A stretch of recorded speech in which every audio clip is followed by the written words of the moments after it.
Yo, welcome back. Today I want to go ahead and discuss the 1-3 assignment with you all today, segments and segment addition. Let's go ahead and take a look at number 1 together. So the question says, for 1 and 2, find the length of each segment using the appropriate formula. Tell whether the segments are congruent. So what I have to do for number 1 is I'm going to use the distance between 2 points on a number line formula, which is the absolute value of x sub 2 minus x sub 1, or you can say x sub 1 minus x sub 2, and you got to take the absolute value of that. Okay, so let's go ahead and figure out what's the measure of AC. Well, the measure of AC, where's A? So A is right here, that's -5, and C is -2. So I'm going to go ahead and plug that in. I'm going to have the absolute value of -5 minus -2. And because I have that minus negative, that means I'm going to turn that into a positive, right? And then let's simplify. So the absolute value of -3.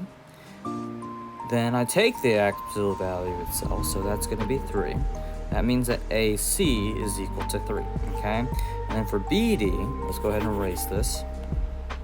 Here's B, and then here's D. I take the absolute value of -3 minus 1, which is going to give me the absolute value of -4.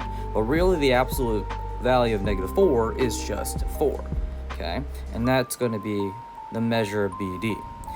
So the question is, are these segments congruent? Well, we see that this is 3 and we see that this is 4. So that means that they are not congruent. So not congruent because they have different lengths. Okay? And then number 2 is pretty much the same thing. So make sure that you are plugging it into the formula and then seeing what the results are. Okay? Let's go ahead and take a look at number 3. Using the number line above, find the midpoint of segment AD. Make sure you show your work. So the formula, the midpoint formula on a number line is really the x sub 1 plus x sub 2 all over 2. You're taking the 2x value, dividing it by 2. It's just like taking the average.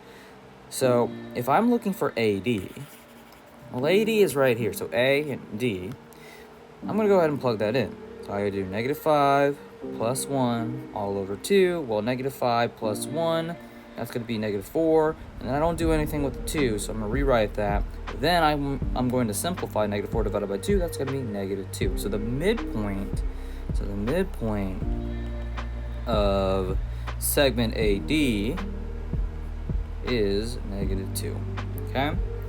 And then here, 4 and 5, you're not given a picture, but really you just plug it in to the, you're going to plug it into this formula again. Okay? It's really, really straightforward. You're going to use that, plug it in, and you're going to get the answer. Use the appropriate formula. This is the appropriate formula. Okay? Let's go ahead and take a look at this diagram over here. And the diagram of collinear points, GK, is 24. HJ is 10, and then this is going to be helpful. GH, HI, and IJ are all equal to each other, so find each length. Okay, so let's go ahead and use this information here. Let's use this information here, and then figure things out. We know for sure that GK is 24, right? So let's go ahead and mark that. So this whole thing is 24. And it says that HJ is 10, correct? Well, let's see. What is between, or not what is, so this whole thing is 10, and here I have my part and a part here. And we know, and we can see it, here's HI is equal to IJ. So that means that this part here and this part here, they have to add up to 10. And the fact that HI and IJ are equal to each other, this and this are equal to each other. So we can mark that down. So that means that this here is, let me use a different color. This here is 5. HI is 5 and IJ is 5. So that means I can put 5 here. And then is there IJ on the question? No. So that's good. what else am I missing? So we know that HI is 5, IJ is 5. That means that GH is also 5. Has to be.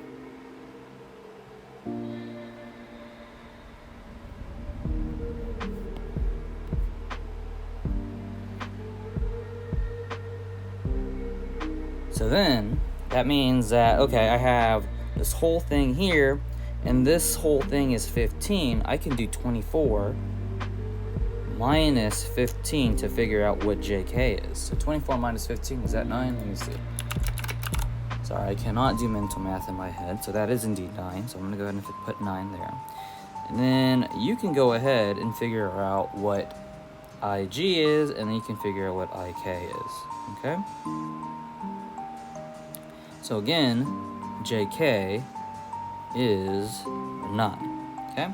So this is going to be an exercise for you to figure out. Draw the picture and write the segment addition postulate for the points described. Okay, so it's just saying that the point is between, so I'm going to go ahead and draw my segment here.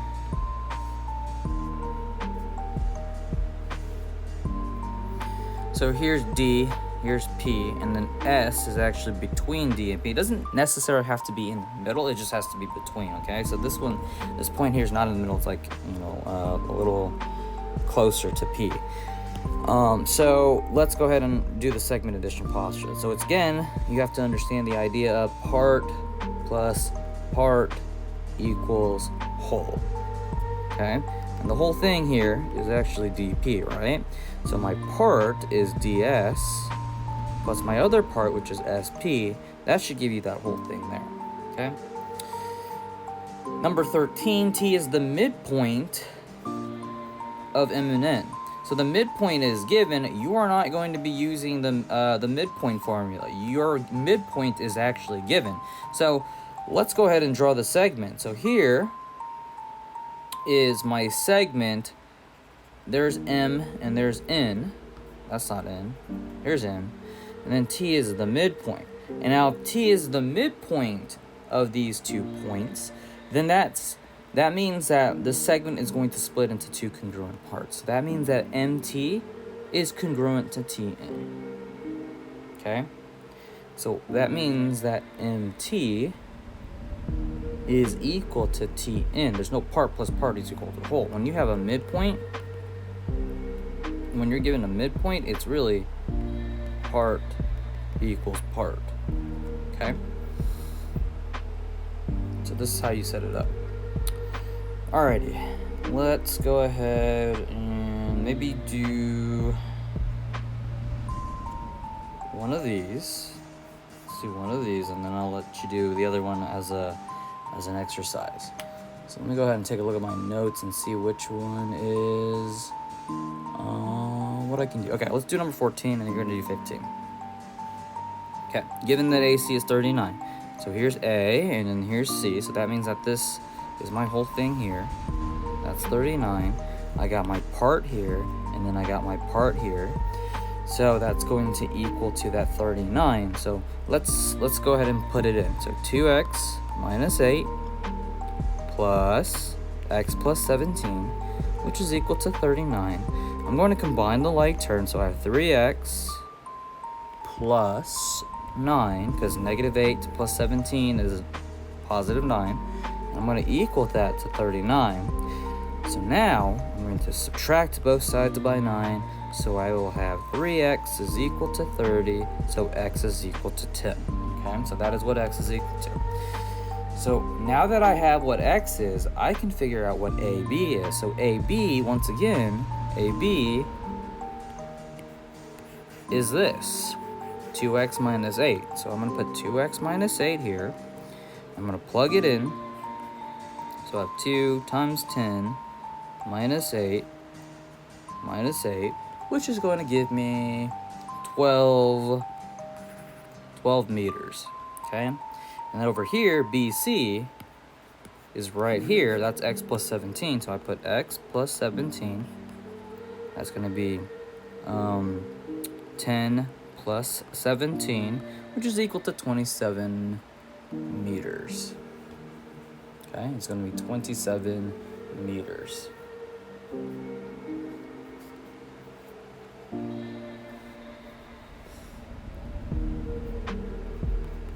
Okay. Alrighty. The next thing I want to go ahead and do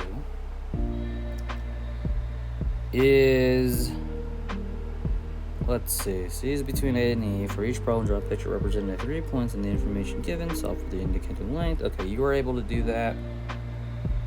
Let's go ahead and do something like number 20.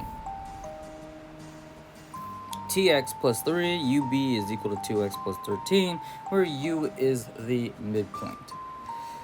Okay, so if u is between t and b, find the value of x and the measure of segment tu. Okay, so I'm going to go ahead and draw t and b, and u is the midpoint. So that means, again, the midpoint is given, it's going to split the segment into two congruent parts, okay? So that means that tu is equal to ub, and then tu is 7x plus 3, and then ub is 2x plus 13. So then if I were to do my algebra here, I'm going to subtract both sides by 2x, and that's going to give me 5x plus 3, which is equal to 13, minus the 3 on both sides. So you're left with what? 5x is equal to 10, so x is equal to 2, okay? So my goal here is to figure out what tu is, which is right here. So then I'm going to plug it in, so I have 7 times 2, because I'm replacing the x with 2, plus 3, and that's going to give me 14 plus 3. And 14 plus 3 is just 17, so that is the length of tu, okay?